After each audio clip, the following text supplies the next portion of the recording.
Kalau korang tengah cari setup untuk main slow jig, mesin baru, rod baru, tali baru, bukan second hand, korang kena tengok video ni sampai habis guys. Hari ni aku ada mesin Ocean Conquest daripada Shimano, saiz 301PG dengan Daiwa Saltiga, saiz 300 HL dengan 300L tahun 2025. Dan hari ni aku buat set untuk korang, set combo. Korang akan dapat mesin Shimano ataupun Daiwa, dapat rod Yamato Dark Poison, dapat tali Yamato 12 sulam 30LB. Untuk bottom jigging memang paling sesuai.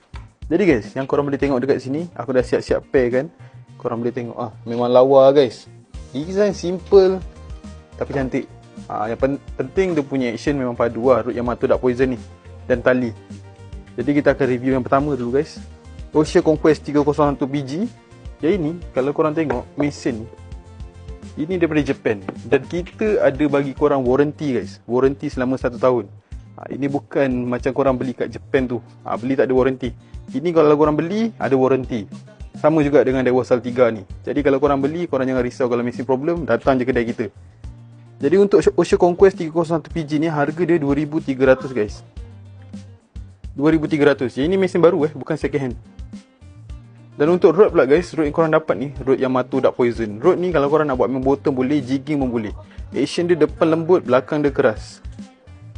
Kalau korang nak buat main bottom, maksimum batu saiz 12 lah. Dan untuk kalau korang buat main jig korang tu minimum 80 gram, maksimum 300 gram. Ringgit semua Fuji.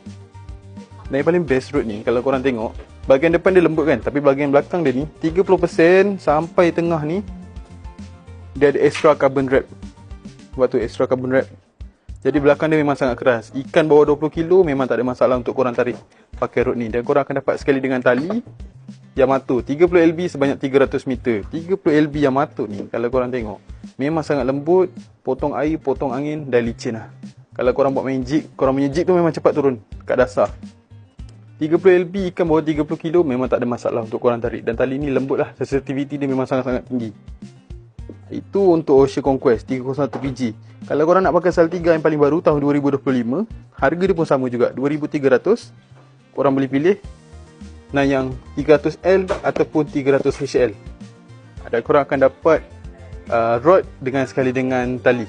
Jadi kalau korang berminat nak beli guys, korang boleh screenshot ni, korang PM kita orang. Mana satu yang korang nak? Ocean Conquest 301PG ataupun Daiwa Saltiga 300HL ataupun 300L.